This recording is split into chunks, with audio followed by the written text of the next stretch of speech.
lake's low, water quality tends to be better. And there's a couple of reasons for that. One is sometimes when it's high, it's because a hurricane came in and stirred everything up and made it dirty. But also when it gets high, a whole bunch of water is flowed into it from the basin to make it get high, and it carries a whole bunch of nutrients. And that's what happened with the cyanobacteria bloom last year, is we had the El Nino year. All that stuff flowed into the lake during January, February, March, and April. And then when it got hot in the summer, the lake was fertilized, and we got this massive algae bloom. So if we keep the lake higher, when you guys get dumps, you're going to tend to be worse water quality, more risk for cyanobacteria. And it's also worse for the lake when the lake's dirtier.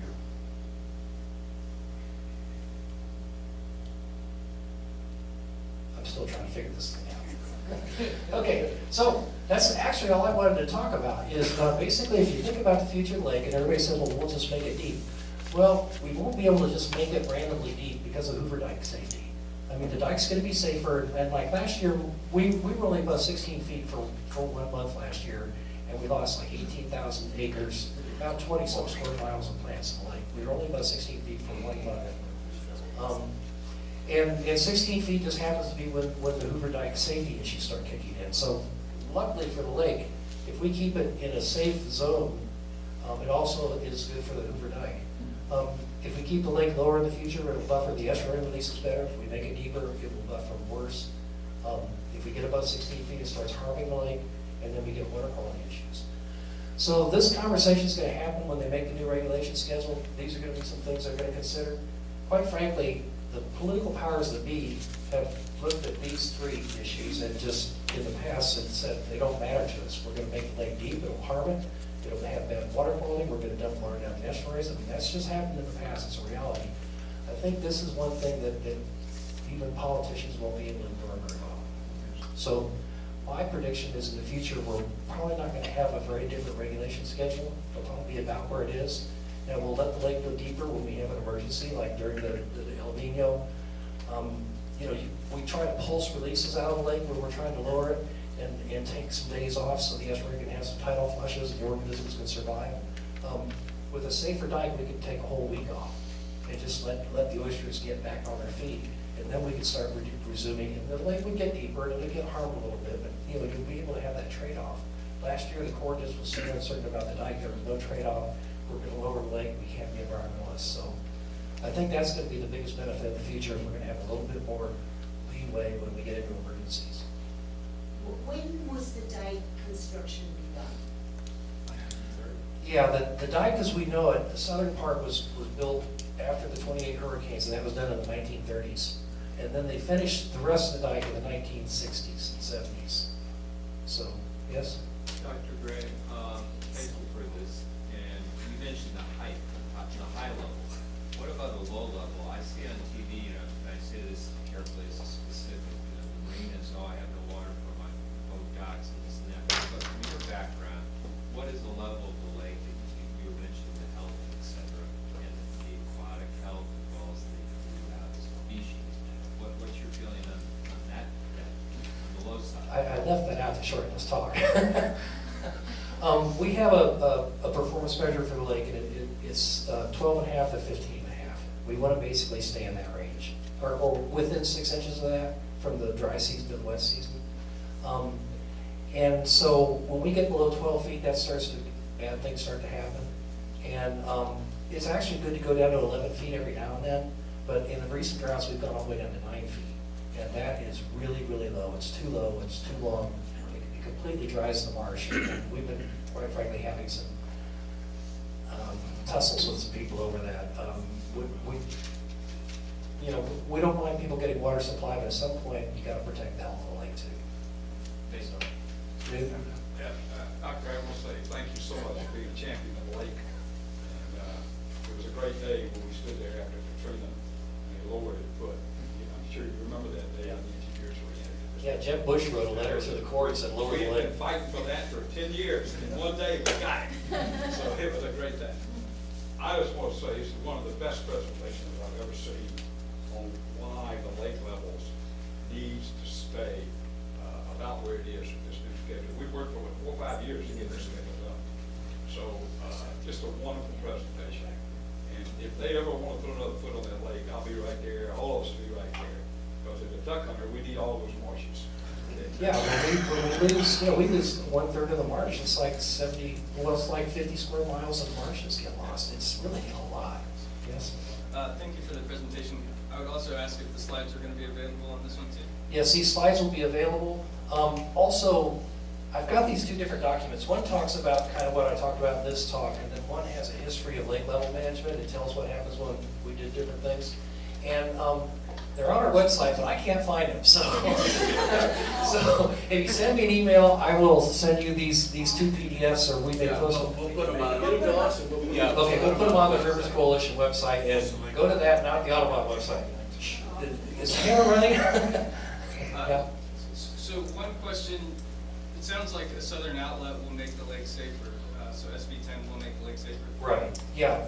In the future, we're also going to build reservoirs or some sort of storage north of the lake, so when the big flood comes, we can stop some of it. And we'll build the reservoir south, so we can send some of it south as a pop-off valve. But that's going to take 20 years probably before those features are in. And so in the meantime, we're going to have this discussion about, well, the dike's a little bit safer, what can we do with the lake now? And with respect to agricultural uses of land south of the lake, the right to drainage in a drought and the right to water in a flood, how does that exacerbate the lake? That kind of legal right to take water when nobody else can get water and to dump water back in when everybody else is flooding? Yeah, that's, no, that's another thing that's not going to change within 20 years. And that's part of the reason the lake goes up so fast is all the drainage north of the lake. Everybody's drained their land, and it all just rushes right to the lake. And we're trying to rehydrate the watershed beyond CERB. We're trying to do distributed water projects or whatever we can to keep the water up there as long as we can. But yeah, we've made it the right to have drainage and the right to get water supply. It's in law, and so those guys get it. And you know, it's the river of grass, and we know that if you put a dam on a river, it causes all kinds of terrible problems. We put an entire Everglades agricultural area on our river, and it's wide, so it's even more of an impact. And it's not just sugar, it's whoever's there. Any human enterprise that's right in the middle of our river is hard to get around. So this is just going to be something that we've got to manage. So, yes? Well, that was perfectly related to what I've been going to ask, so I wanted to, this question asked for a long time. How much of a problem do we have for the quality of water that comes down from, the Orlando area? Do they do an adequate job of cleaning, or do they bear some weight? No. I skipped that too. Basically, we want everything to be at this line, and here's where we are. These are the inflows, and here's the lake water quality. You see it's been getting worse over So time. who is putting pressure on them to do their thing? That gets back to the BMAP that Deb talked about. And we've been, in 1989, we passed the swim plan, and that was supposed to stop the lake from getting polluted. And it had a goal of getting down to 361 metric tons of inflow every year. And we've not reached that. And now the goal is 140, but we haven't even reached the 360 yet. So the BMAP for Lake Okeechobee right now is terrible. So the people up there do they feel any responsibility to get their job done? No. Well, it's a relative thing. One of the things is we've already put out so much phosphorus up there that we think if everybody stopped doing everything, we would have these really high loads coming for 20 to 50 more years. It's a really advanced problem. And so the BMAP that they have right now is not a very good one. It doesn't have very many projects in it. It just kind of says to keep doing what we're doing. But now there's a deadline that they've got to meet the TMDL in the next 17 years. So the next iteration of the BMAP, they're going to have to start putting in more projects. There's a lot of counties up there, right? Oh, yeah, yeah. Our counties are quite big, so. Yeah, there's, the watershed of the lake is 2.5 million acres, so it's 5 times as big as the lake. And Deb mentioned that the watershed that drains into St. Lucie is 500,000. So the lake and the watershed up there are 6 times the size of the St. Lucie watershed. And unfortunately, you guys are plugged into it, and that's the It problem. just seems to me that the more political entities that are responsible, the more complex it gets. Right, and it's an ongoing thing, and all that pollution up north of the lake, it's not just an Okeechobee problem, it's a human race problem, and it's an American problem. We fertilize, and there's a waste stream that comes out of our cities. For a long time, there was all the waste from the municipalities, all the lower East Coast, they would haul them up to Okeechobee and dump them in that watershed and go into the lake and come back down the river. And the commissioner from Palm Beach at one of the 10 county coalition meetings, he was saying, they're dumping human waste in your county? It's illegal to do it in Palm Beach County, where's it coming from? And then everybody looked at him and he went, oh. But anyway, so these are things that we're doing a lot of things we don't need to do, and that's what the BMAP is supposedly going to help us. And it's, a lot of that waste dumping in the Okeechobee and St. Lucie and Colusa County watersheds are now stopped, but they're taking it to St. John's now. So we just moved the problem to somebody else. We need, as a state and as a society, to stop doing things like that. That's one of the other things I work on. Guys, I'll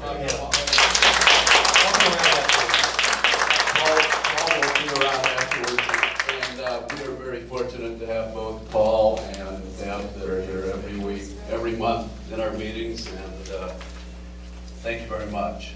We will have both of Paul's reports up on our website. Okay, Deb? Pass. And Mark, you want to say anything about any of the Just the, federal? yeah, just the state agency, as you know, the Water Management District meeting was in June. So was the Water Resource Advisory Commission on June 2nd. The issues that have come up are not just SB 10, but also north of the Lake Okeechobee Watershed Project. As you might remember, there's a project delivery team, which is the agencies getting together to come up with 3 alternatives or different alternatives for storage north of the lake. And one of the features that they've been putting in is this deep injection well. You've heard us talk about that. It's putting water down, disposing of surface water down in a hole about 3,000 feet below the ground.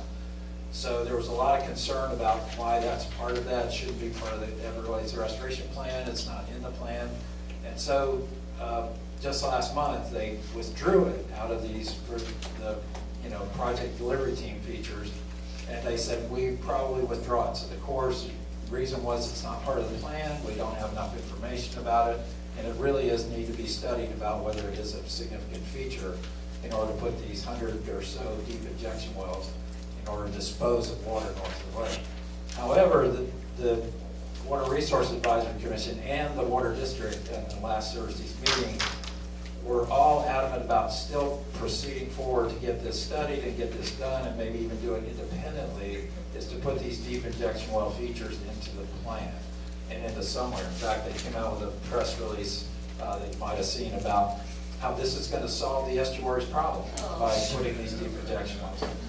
And you got to understand the relative, even at 100 of these features, is not going to be nothing, minuscule compared to the discharge values they have out of east and west in the canals, and even water to go south once that feature is complete. So I don't know why they're so adamant about including the features, because they modeled and showed in April, their staff demonstrated to the district governing board in April that even without those deep injection wells or the other features, that the reservoirs and the ASR wells would help create a reduction of about 49% of the estuary discharges.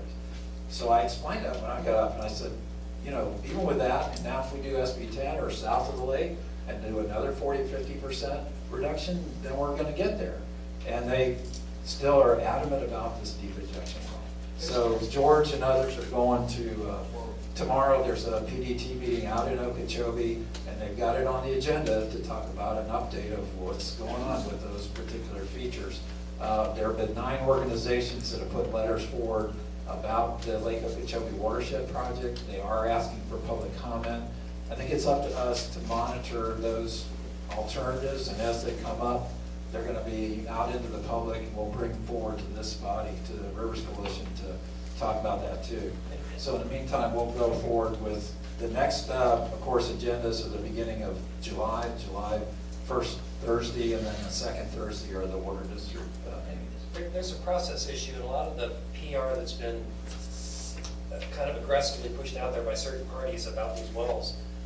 When they did SERP, they looked at the ASR wells. Those are the ones where you inject the water down into a bubble and then you bring it back up later. And they weren't sure how well it would work, so they put it in there, but they said, we're going to do some feasibility studies. We're going to go out and put some holes in the ground. We're going to test them to find out how well they work. And in SERP, they thought they could do 333. Now they think they can do about 140, 130. So, you know, they studied them, and then they said, okay, here's how much we think we can rely on because we learned about it.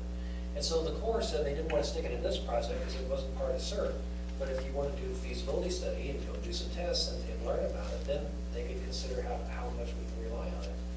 And some of the people that support these things think we should just start building them right now without doing that due diligence planning and making fun of the Corps.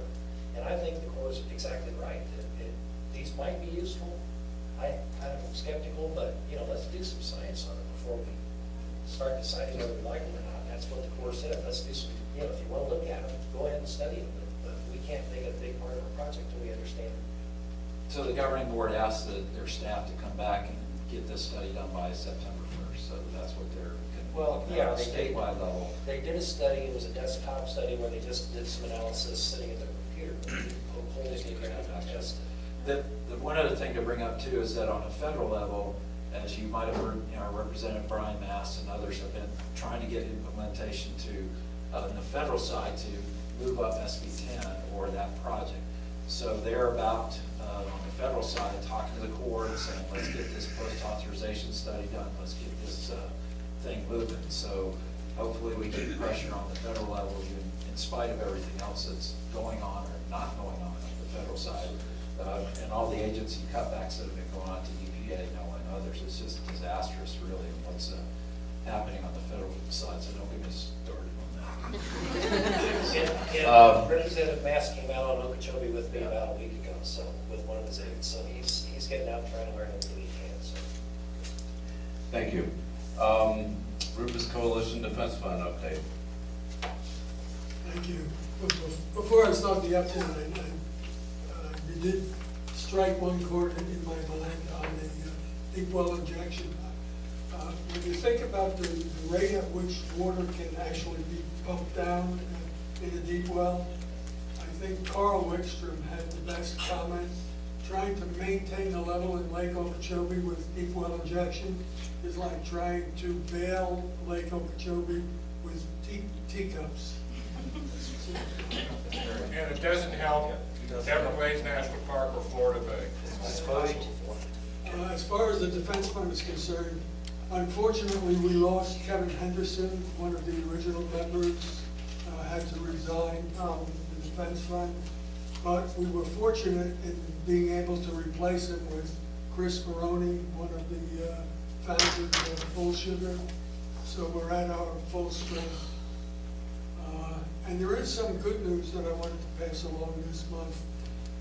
And that is, last year there was a kind of an attack up in St. Lucie County. A biosolid composting commercial operation wanted to locate. And the county actually came together and fought very, very effectively and discouraged the applicants sufficiently that they realized they couldn't do business there. It's something that would never even be considered in Martin County. But when I came here 25 years ago, there was kind of a saying in the real estate and development business that if you couldn't get it through in Martin County, they wouldn't let you do it in Indian River County. Go to St. Lucie County. And that really has been changing over the years. And much of it has to do with the counties looking at what happens in Martin County and trying to follow the example.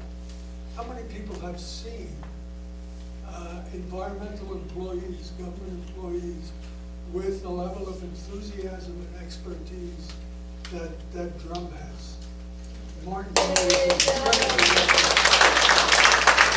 This year in St. Lucie County, there's a group that's looking to build a 47-acre size biosolid composting operation, very, very close to the urban service boundary, just over it, and spread the output of that operation on 6,000 acres of farmland that has a discharge permit into the C-25 canal, which connects directly to the lagoon. This property also sits in the St. Lucie River watershed, which is a protected watershed. That battle is ongoing right now in St. Lucie County. County Commission is doing a really good job of developing a composting ordinance, which hopefully will stop these attacks. But it's amazing to watch what's happening on the Treasure Coast. It's not gonna be just Martin County in the future. Everybody else is learning and realizing and coming up to date. Thank you. Thank you, Charles. See, Marty isn't here. Anybody have any information? I'll take his time. Oh, but you're gonna get your time, I promise you. Yeah. We do have, we'll go on to our member comments and announcements, and George has an announcement.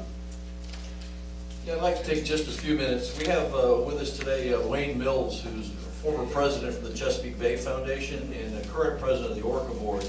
He's not speaking for Orca or the board today, but he is going to give you just an update. I asked for a little time on the schedule. Wayne's working with a large group of people on a statewide basis at a sewer to septic ordinance. And I will let him give you a little update on that, but it could be something that legislatively, if everybody bands together, it may be a benefit to all. So I'll let him speak for just a few minutes if it's okay with Darrell. Sure.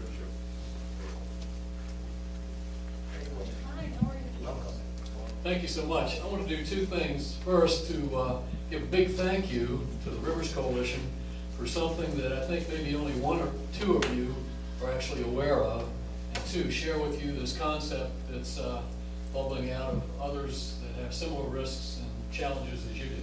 First of all, following something I was asked to do in 2013 with Mark and others at the American Assembly in Florida Tech, telling the story of the Chesapeake Bay and our challenges. We're 50 years old this year. I was asked to come speak to Sierra Club and all of the local organizations because, as you know, they had their catastrophic problems year after year. March last year, they lost 300,000 pounds of fish in the Banana River. So the outgrowth of that was a small, tight little group that kept coming back and saying, what can we do? How shall we proceed? And I said, honestly, the best model I can refer you to is the Rivers Coalition. And George was kind enough to come up and spend a half day, and we took them through that. And that seed took root, and we began to build a coalition similar to what you did. And fast forward that story, they organized last year. Their community was ready for it. Every aspect, all the recreational businesses, the food, the hotel, the motel, restaurateurs. And the coalition succeeded in passing with absolutely outstanding support from a couple of business people on their commission who were very insightful and very environmentally oriented. An ordinance or a referendum to take to the public for a 0.5% sales tax. In their case, it would generate $34 million a year for 10 years. Money was put in a lockbox, so they couldn't do what happened to our Amendment $1. And that's what helped sell. So out of that, very quickly, I want to thank you all for your hand in making that happen. And what happened following the November election, we had 61% approval rating in every district, so it passed. And so the team, much like you have here, came together and said, we can all be proud of we've got something to celebrate here, but the truth be told, they're only going to put a small dent in their problems. They have like 5 million cubic yards of muck in their part of the lagoon. They're 71% of the lagoon in Brevard. So to their credit, they said, we're not alone in the challenges. There's like 3.3 million septics in the state of Florida. Unfortunately, 1.1 million of them are in the St. Johns watershed. Another 550,000 are in our watershed, in the Indian River watershed. And the rest of them are scattered around the state, a lot of them in the Springs region. So we said, would it make sense to reach out and see if we could get support for legislation, meaningful money from Tallahassee to help us all, for the counties and the municipalities to apply for grants to fund their most damaging and hazardous septic system conditions. What happened last April, some of you might have been there, Jackie, you probably were there. The League of Cities and the Treasure Coast and Space Coast met, and I was so empathetic about the council members and the mayors, and we all were, because they all had the same problem. They needed money to help fix things. So when we went to them recently, they've all said, absolutely, I don't have to attend a meeting or pay any dues. sign me up. We'd love to be able to apply for grant money from the state. So I'll finish quickly. The Florida Conservation Coalition, you're familiar with that group, magnificent job for the state. 1,000 Friends of Florida, another wonderful leadership group. St. John's, Lisa Runneman from the St. John's River, and it goes on and on. They're all saying the same thing. This is an idea we can all get behind. So we're trying to just wordsmith and think through what that legislation might look like. But at the end of the day, we're talking about attacking 10% of the 3.3 million septics in Florida, funding those at an average cost of $15,000 with a 50% match, means they apply for $7,500 per septic. And if we did that over 20 years, it's $112 million a year, and you put a dent in it. So that's it in a nutshell. It can't be much quicker than that. So thank you for the opportunity to be here, and my congratulations to Deb and Paul and your entire group for the incredible model that you have here. Thank you so much. I'd like to just make one last comment. Wayne's a doer instead of a watcher, so when he asked me to come up to Brevard and talk to the group, I took all of the past history and our bylaws and all those things, and they were all very interested listeners, but that's the man that I think really kind of drove the wagon. So my hat's off, because we're all one big lagoon, as we've heard before. We have our specific problems, but a lot of these are statewide issues, and I think we need to look at it on a statewide basis in some of these cases. Thank you. Yeah, local update, and then Jackie, you're next. So just the water issues, as you know, the Lake Okeechobee's drop was down to about 10.9 feet, as Paul said, low level. We were all in water shortages, everybody was going to water shortages. And then within the month of June, it jumped up to about 12.2 feet right now. And with all this rain coming in the last several days, you've seen, I know I had 13.2 inches in 5 days out of Palm City. All that runoff is coming into the estuary, and as John said, is really making it, Jim said, it's a really bad situation. So the grade in the local waters has gone down to about a C. We've got gone from 12 parts per thousand in salinity to Roosevelt Bridge down to 3 parts per thousand this week, in just 1 week. It's dropped significantly. The turbidity is there. You see a lot of the turbid water in there. And there's still about 3 billion gallons a day coming into the lake from north of the lake watershed. And in fact, we, as the St. Lucie Canal, is actually opened at Port Mayaca, and water is flowing back into the lake, because the water in the canal is about 13.4 feet and the lake is at 12.2. So water is actually flowing back into the lake at about 750,000 gallons a day. So I tell Paul every once in a while, hey, we get to put water into your lake. Sorry, it doesn't come the other way. But most of the time, we get the damage. But this time, unfortunately, we're putting our watershed into Lake Okeechobee. We're gonna pay you back with interest. Yeah. And then, so real quickly, our conditions hopefully will improve. We may get some dry, wet season with tropical storm season picking up. So we all got to be aware of that. Again, but keeping that lake lower is better. The ACLU, American Civil Liberties Union of Florida, came out with that report about tainted waters, the threats to public health, and the people's right to know. If you haven't seen that report, it's a good one. They spent from February to June investigating it. It just came out in June.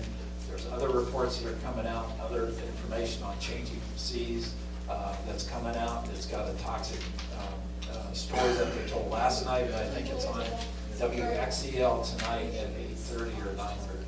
So WXEL is called Changing Seas, and it's about the toxic algae that they had last year. They did a great job. And then just quickly, August 5th, we're going to do a rally for the river right here at Flagler in conjunction with Martin County and City of Stewart and others. So stay tuned for details on August 5th rally. Actually, that video, I put a link on the Facebook page this morning for the full Vimeo video. Jackie? Okay, I just want to give you some facts. Do you need a microphone?